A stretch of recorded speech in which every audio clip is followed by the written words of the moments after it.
name of Almighty God, I'm Masa Sankoshi, and today I want to talk about transfer rates with a crude extrapolation for the strong coupling regime. When G is larger than unity, the relationship between G and transfer rate gamma transfer can no longer be considered linear.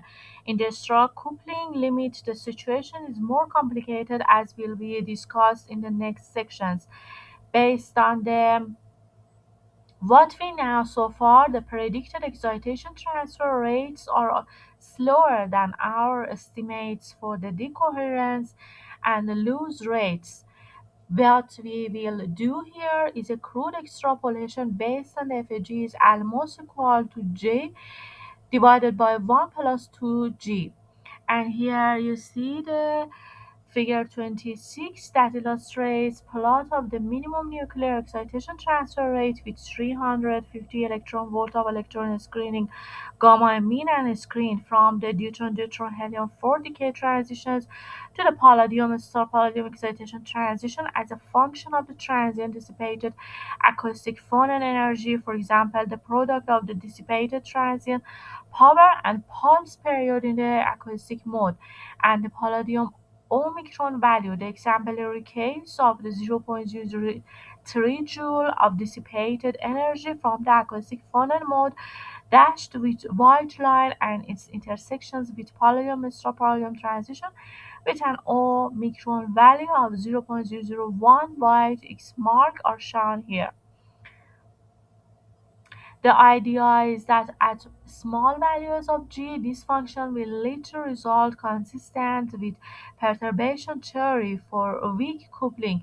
We have some experience with indirect coupling matrix element for excitation transform.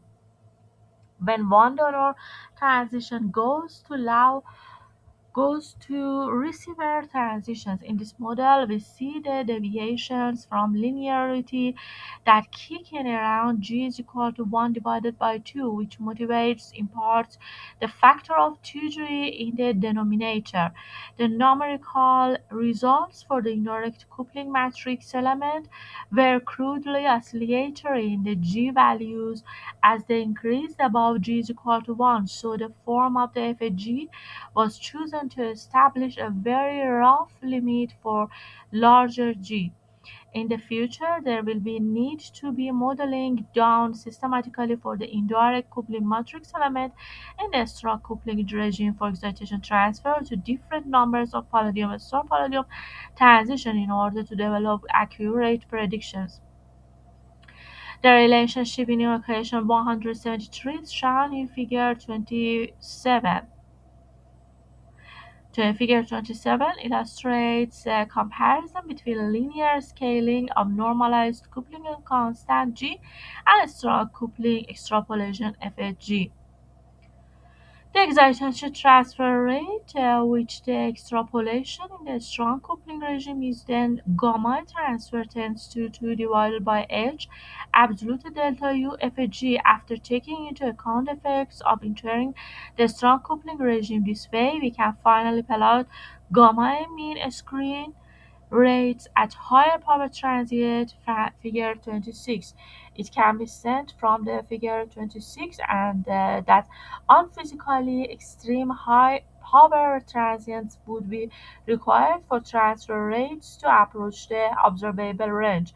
In section 5.10, we will develop a more sophisticated version of the model that is even less idealized and exhibits higher rates. First, however, we will address the other key issue raised by sections 5.5, meeting the resonance condition beyond the hypothetical and unlikely palladium excited states at 23.85 megaelectron-volt. Now I want to go through another chapter 5.7, transfer to multiple palladium transitions and meeting the resonance condition. In the sections above, we considered an idealized scenario in which the deuterium helium 4 transitions of interest is matched in the energy of to a hypothetically palladium star palladium transition where the palladium star state is stable enough to accommodate coherent dynamics. The notion of excitation transfer from one transition to a second transition is conceptually simple and easy to analyze with perturbation theory when the coupling is weak.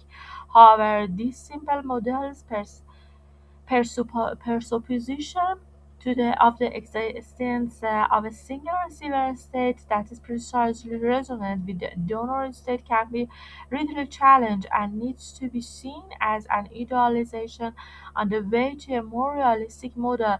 While far from all nuclear excited states of common lattice nuclei are known, a single state that is so closely matched is likely to exist. For the resonance condition, we can write E deuterium deuterium minus E helium 4 is equal to delta M C to the power of 2 is equal to sigma. The lower boundary is J, E palladium star minus E palladium J. The existence of a resonance with a single transitions at 23.85 MeV can be seen as very unlikely because candidate nuclear molecule states are separated by at least tens of kilo electron volt. However, a receiver state can also comprise several lower energy palladium transitions whose sum meets the resonance conditions as depicted in the figure 28. Each combinations of available lower energy states are considered. It is possible to get to within a fraction of an electron volt of the south resonance specifies here depend on the available density of states. We provide an estimate based on the related experimental data at the end of this section. To make up residual energy mismatch, the system may need to exchange some phonons, preferably higher energy phonos. We will not include this aspect in the analysis at this point, so the model under consideration will be an idealization that the resonance for excitation transfer is exact. However, we will show in the sections that excitation transfer can take place in the principle unmitigated to a combination of multiple receiver states as long as the sum of those states meets the resonance condition. If we define a dimensionless coupling coefficients according to G1 is equal to absolute nu1 divided by epsilon 1, Ga2 is equal to absolute nu2 divided by epsilon 2, Ga3 is equal to absolute nu3 divided by epsilon 3, where epsilon 1, 2, 3 represent the energies associated with the different transitions in palladium nuclei. Then we can write H initial final is equal to delta U G1 G2 G3, and gamma transfer is divided by is equal to 2 divided by H absolute H initial final is equal to 2 divided by H absolute delta G G1 G2 G3. See section 6.23 for a detailed derivation. Once again, we expect these perturbation theory-based expressions to be accurate when all of the dimensionless coupling coefficients are much less than unity. A more extensive calculation is sought in the future to get accurate direct coupling coefficients and rate in the strong coupling regime. Figure 28 illustrates weakly coupled nuclear excitation transfer from highly stable molecules deuterium-deuterium donor via the deuterium-deuterium tends to go to the helium-4 transition to a strongly coupled system of palladium ion star bound state as acceptors via palladium antennas to palladium ion transitions. Estimating the nuclear density of states based on the related experimental data, we conclude these sections with a brief discussion of the available density of states that results from combination of palladium nuclear bond states. No tables are available in the literature yet with these kinds of data. However, a table close to what we need has been given for SN120 by Musher and his colleagues in 2022, where results from nuclear resonance fluorescence experiment on SN120 are reported. See sections 5.4. An estimate for density of states based on the experimental data by Musher and his colleagues, which can be expected to be similar for palladium isotopes is developed in section 6.18. The key result is shown in figure 29. At the resonance conditions of 23.185 megaelectronvolt, more precisely 23,848,109 electron volt, our estimated density of states is about 171 states per electron volt. This implies that the closest nuclear state that results from a combination of lower energy palladium transitions is within a fraction of an electron volt.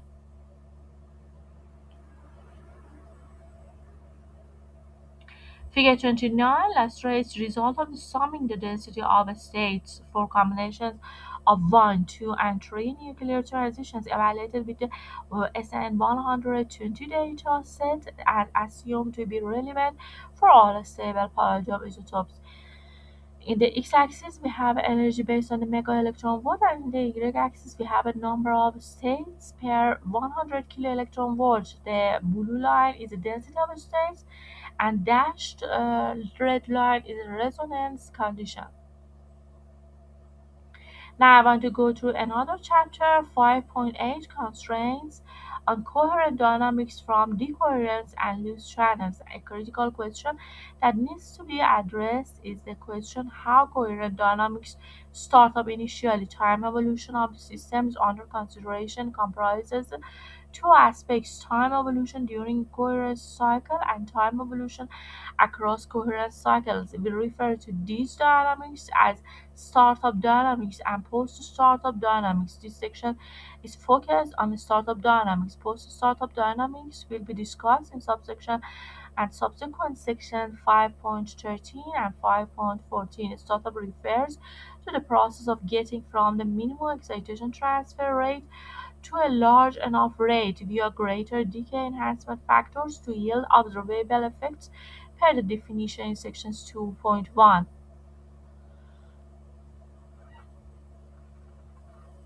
The discussion of startup dynamics is closely linked to the discussion of constraints. Besides needing enough initial power in the system to develop large enough minimum transfer rates, Section 5.2 key constraints are dephasing rates, for example, decoherence rates of the two involved transitions, donor transition and receiver transitions. In these sections, we develop a threshold condition based on the fundamental need for the excitation transfer rate to be greater than the total dephasing rate for the two transitions. Ultimately, this is the essential condition that needs to be met in order for the system to start up. The relationship between the achievable transfer rate and the dominant decoherence time is affected by the power provided to the system and by the nuclear transition factor of the palladium transitions involved. These variables are to be taken to span the parameter space for the threshold condition.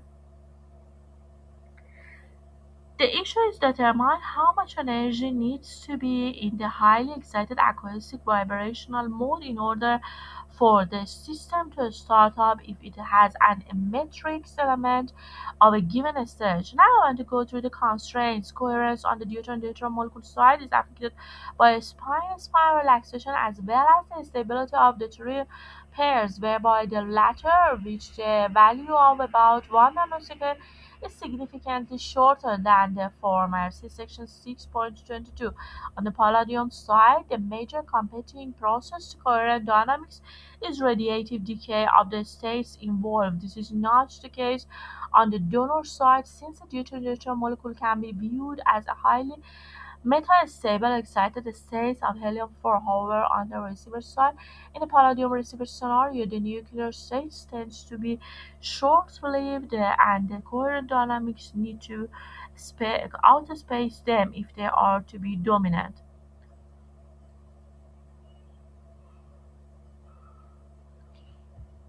For palladium-bound states, state lifetimes can be estimated by the Weisskopf estimate.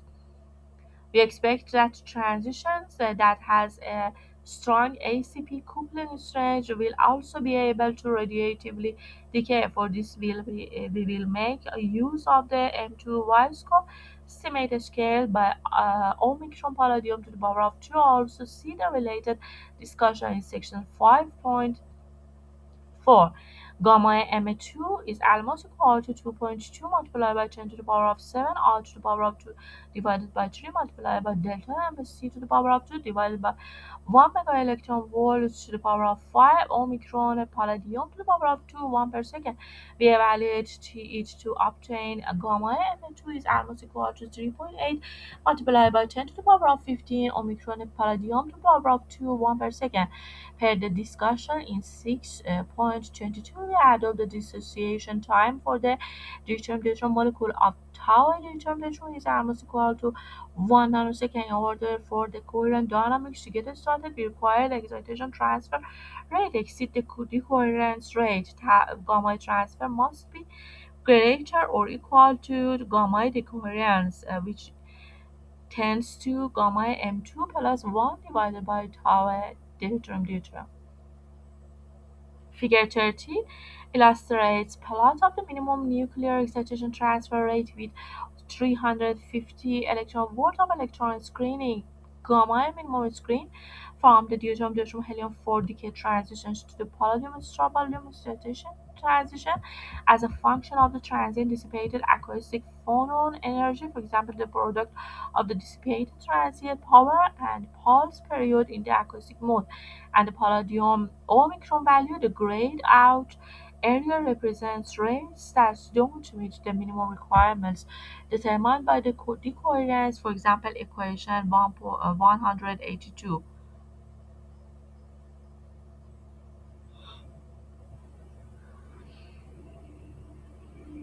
Y axis in the left sections, we have omicron palladium. In the right sections, we have a gamma minimum screen, and in the x axis, we have a p tau is equal to EJ.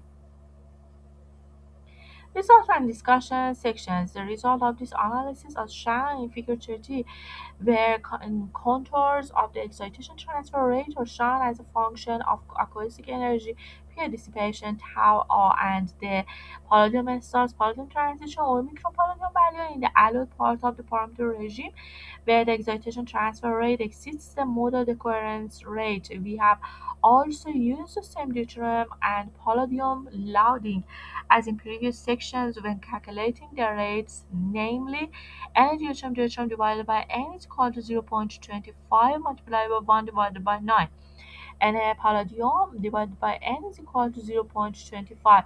We see that it is possible within the idealized model for the coherent dynamics to start up. However, the amount of the energy in the highly excited acoustic model is impractically large.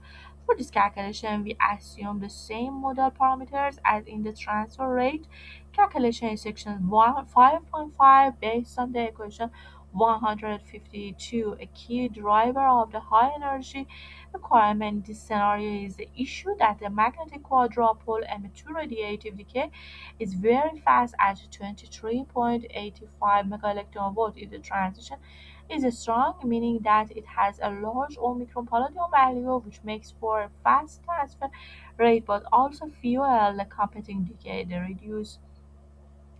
To reduce the radiative decay rate, the system needs to work with a small omicron palladium value so as to be affected by a more modest radiative decay rate. However, if the omicron palladium value is small, the excitation transfer rate yielded from the expression in equation 154 is reduced.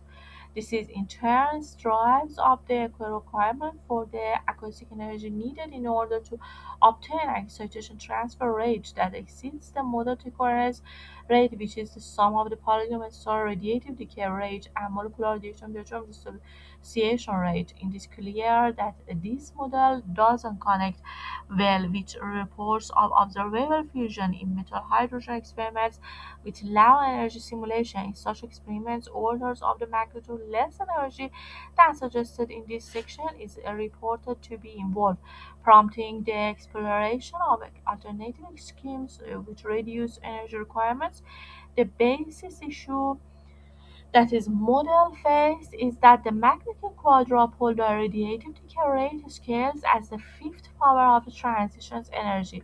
which means that the associated decay rate is very fast, up to at 23.85 mega electron volt. This leads to competition between the excitation transfer rate, which scales linearly in the Omicron palladium, and the radiative decay rate, which scales as a square of Omicron palladium, which ends up driving the system to a low Omicron palladium value and consequently extremely large acoustic energy.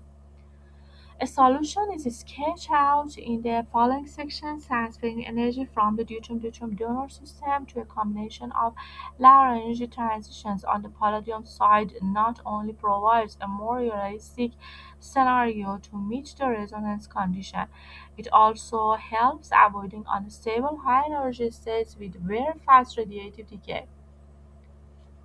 Now I want to go through the another chapter 5.9, transfer rate estimates deuterium-deuterium to multiple palladium transitions. Here we present a possible solution to the challenge associated with the startup problem. As discussed in the sections 5.8, we already introduced in section 5.7 the proposal to transfer excitation from the deuterium-deuterium helium-4 fusion transition to many transitions at lower energy. In our case, in palladium nuclei, the approach has been motivated by its impact to the resonance conditions, since combination of transitions are much more likely to come close to the resonance conditions compared to a single transition. There is another critical aspect to a model involving multiple receivers transitions that will be covered in these sections. Transferring to multiple transitions can improve static dynamics through decreased competing loose channels. In the case of multiple lower energy transitions on the receiver side of the nuclear excitation transfer, the excited states produced tend to have a slower magnetic quadruple M2 decay rate. See the Weisskopf estimate for state lifetimes described in sections 5.4 and 5.8. We will explore this aspect and related aspects in some details below. In the notation of the previous sections, we start with gamma transfer is equal to 2 divided by h absolute delta u, and multiplications. The loud number is j, g, j. As a result, perturbation theory for excitation transfer to 1, 2, and 3 transitions, see section 6.23. As before, we expect this to work best when the dimensionless coupling constant G and J are less than unity. In the strong coupling regime, however, more sophisticated analysis is needed to get accurate results. In order to develop estimates for the strong coupling regime, we assume that the excitation transfer rate gets larger according to gamma transfer tends to 2 divided by h absolute delta u multiplications j as a lower boundary FGA j. Again, which FG is equal to G divided by 1 plus 2G per sections 5.6, equation 173. Nuclear data on excited states of palladium. The relevant energy levels at the mega electron volt range is incomplete, and many states have not been identified and characterized. Nevertheless, we can assume the existence of the further M2 bound states based on the confirmed existence of some such states, parameterize them, and get some insight as to what the associated parameter space would look like. M2 states among palladium bound states.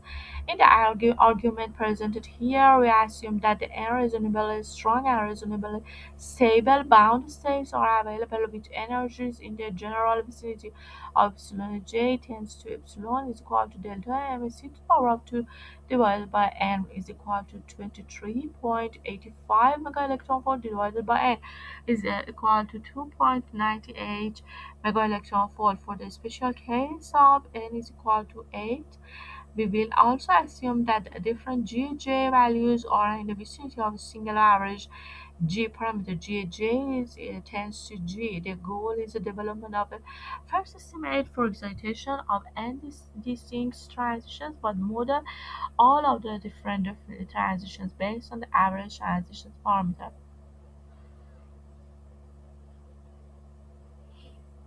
Excitation transfer rate. For the excitation transfer rate from the deuterium-deuterium donor transitions to multiple palladium Receiving transitions, we work with gamma transfer tends to 2 divided by h absolute delta u f g to the power of n, which absolute delta u is equal to absolute 1 minus eta multiplied by deuterium absolute iz to the power of 2 helium multiplied by absolute c multiplied by square root Pa helium 4 to the power of 2 square root and the deuterium deuterium when the deuterium deuterium absolute R to the power of helium 4 matrix element is the ideal no loose matrix element, and where absolute 1 minus eta takes into account the fraction of the ideal single pass excitation transfer rate that we get due to the effect of the initial state fusion decay for the average dimensionless coupling constant.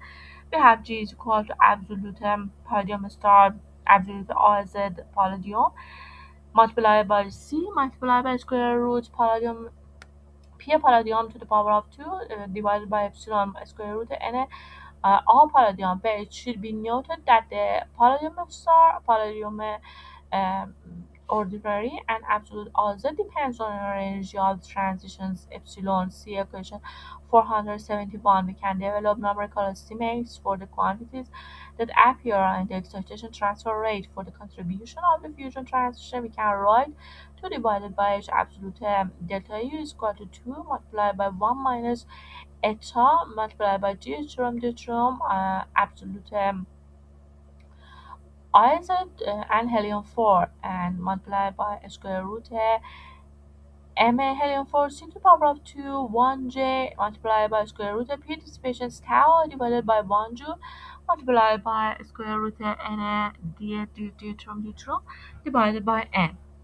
To evaluate the expressions above, we use the same values for the parameters as we did in the previous sections, namely absolute of 1 minus eta is equal to 0.1 and nu nuclear divided by nu mole is equal to 6.65 and multiplied by 10 to the power minus 12. G is equal to 90.4. The expression of delta U evaluates to 2 divided by H absolute delta U is equal to 2.38 multiplied by 10 to the power of minus 18 multiplied by square root P dissipation tau R divided by 1 joule multiplied by square root n deuterium divided by n 1 per second.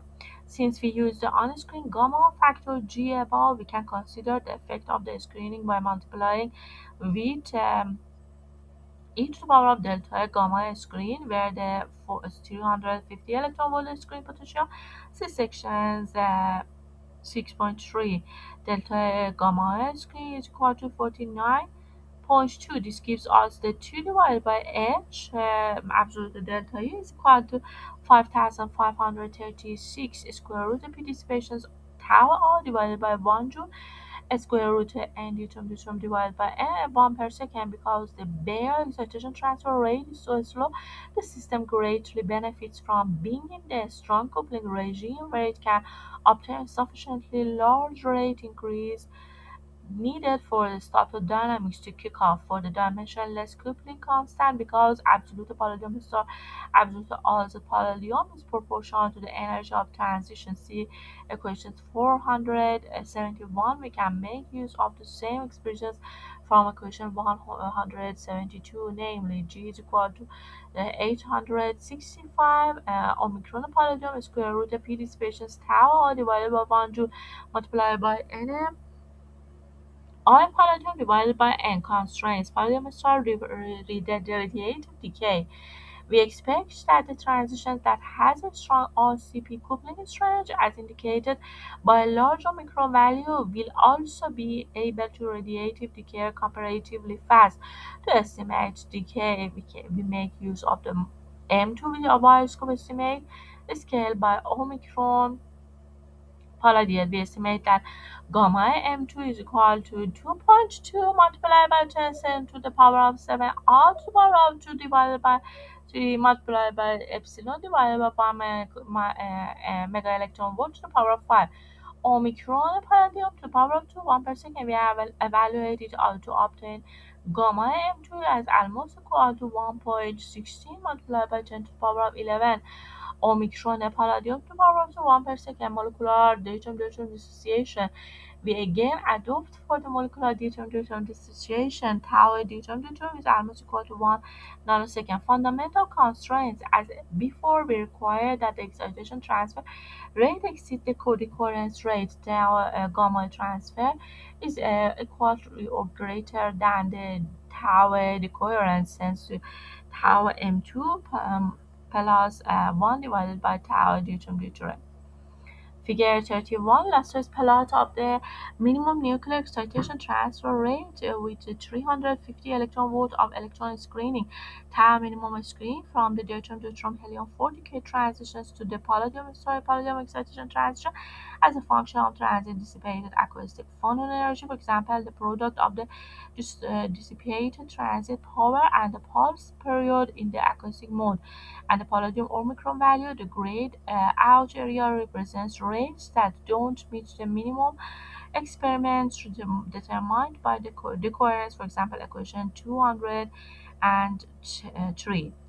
So thank you so much for watching my tutorial video until the end. Today is the 8th day of the July 2026 and time is 9:10 p.m. If there is any simulations for this, you can find it from github.com/masterscript, github.com/caution script, and github.com/safroscript.